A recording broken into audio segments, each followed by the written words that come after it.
السلام علیکم ویوز، کیسے ہیں آپ سب؟ میں ہوں شیزہ مہک۔ آج ہم ایک نئے موضوع پر بات کریں گے جو ہے اسلام کے سپہ سالار ارطغرل غازی کے بارے میں ہم بات کریں گے۔ ارطغرل غازی کون تھا اور اس کا تعلق کہاں سے تھا؟ اگر ہم اسلامی تاریخ کو کھول کر دیکھیں تو وہ ایسے بہادر سپہ سالاروں سے بھری پڑی ہے۔ ارطغرل غازی بھی انہی سپہ سالاروں میں سے ایک ہے۔ ارطغرل غازی 13ویں صدی کے اناطولیہ یعنی ترکی کی تاریخ سے ماخوذ ایک عظیم الشان داستان ہے جو ایمان، انصاف اور محبت کی روشنائی سے لکھی ایک بہادر جنگجو کی کہانی، جس نے اپنی ثابت قدمی اور جرأت سے نہ صرف اپنے قبیلے بلکہ تمام عالم اسلام کی تقدیر بدل ڈالی۔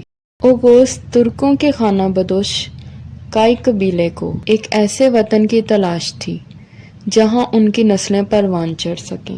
کائی قبیلے کے سردار سلمان شاہ کے بیٹے ارطغرل غازی نے اسلام کی سربلندی کی خاطر اپنی جان و مال اور عزیز و اقارب کو خطرے میں ڈال کر اپنے جنگجوؤں کے ساتھ مختلف ادوار میں صلیبیوں، منگولوں، سلجوق سلطنت میں موجود غداروں اور دیگر اسلام دشمن عناصر کو شکست دی۔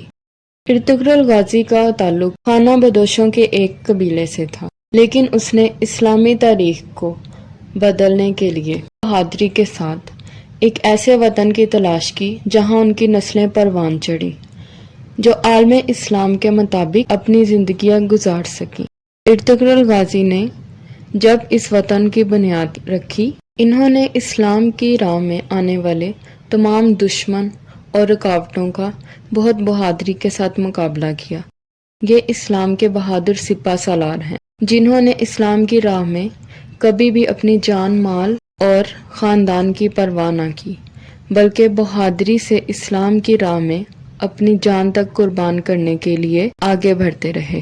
ارطغرل نے اپنی تمام زندگی میں اپنی سلطنت پر 125 سال تک حکومت کی، یوں ہی اسلام کے لیے بہت سی جنگیں لڑی۔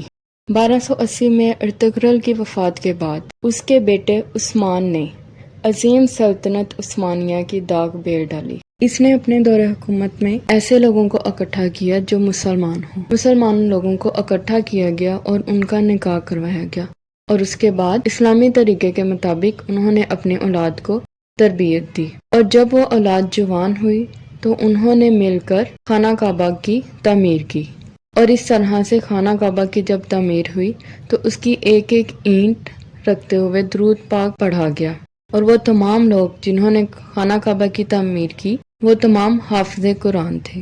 اور اسی طرح آج بھی ترکی میں زیادہ تر لوگ حافظ قرآن ہوتے ہیں، چاہے وہ 50 سال کی عمر تک ہی کیوں نہ کریں۔ اور یوں خانہ بدوشوں کے اس قبیلے نے 3 براعظموں پر 600 سال تک حکومت کی۔ دوسری جنگ عظیم کے دوران 1923 کی جنگ کے دوران جب یہودیوں نے ترکیوں سے روضہ مبارک اور خانہ کعبہ کی جگہ ہتھیانے کی کوشش کی، اور جب یہ اسلام کے سپہ سالار دشمنوں سے مقابلہ کرتے اور ان کو شکست دیتے تو وہ اگلی بار اس سے بھی زیادہ تیاری کر کے مسلمانوں کو ہرانے کی کوشش کرتے، لیکن اسلام ہمیشہ سے غالب ہے اور انشاءاللہ آگے بھی ایسا ہی رہے گا۔ عالم اسلام کے یہ سپہ سالار پہلے سے بھی زیادہ بہادری اور مضبوطی کے ساتھ ان دشمنوں کو ہرا دیتے، اور اس طرح سے عالم اسلام کی سلطنت قائم رہی۔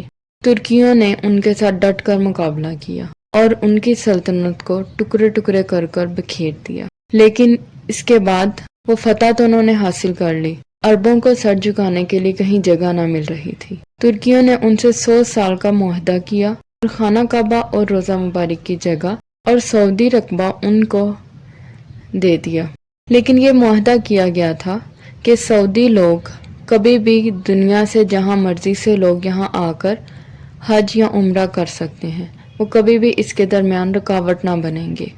پہلے تو جب لوگ حج اور عمرہ کرنے جاتے تھے سلطنت عثمانیہ میں، تو اس وقت حج اور عمرہ کرنے کے لیے جتنے اخراجات آتے تھے وہ سعودی حکومت اٹھاتی تھی، صرف کرایہ لگتا تھا، وہاں پہ رہنے کے اخراجات، کھانے پینے کے اخراجات وہاں کی گورنمنٹ پورے کرتی تھی۔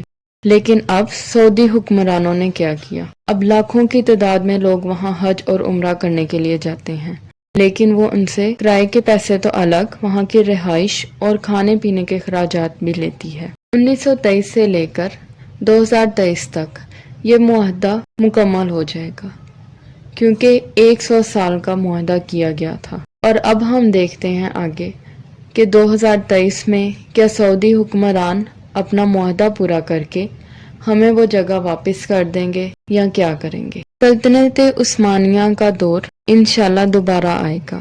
ویوز، آج کی ویڈیو میں بس اتنا ہی۔ مزید جاننے کے لیے دیکھتے رہیں میرا چینل۔ تو ویوز، کیسی لگی آپ کو میری یہ ویڈیو؟ کمنٹ میں ضرور بتائیے گا۔ تب تک کے لیے اللہ حافظ۔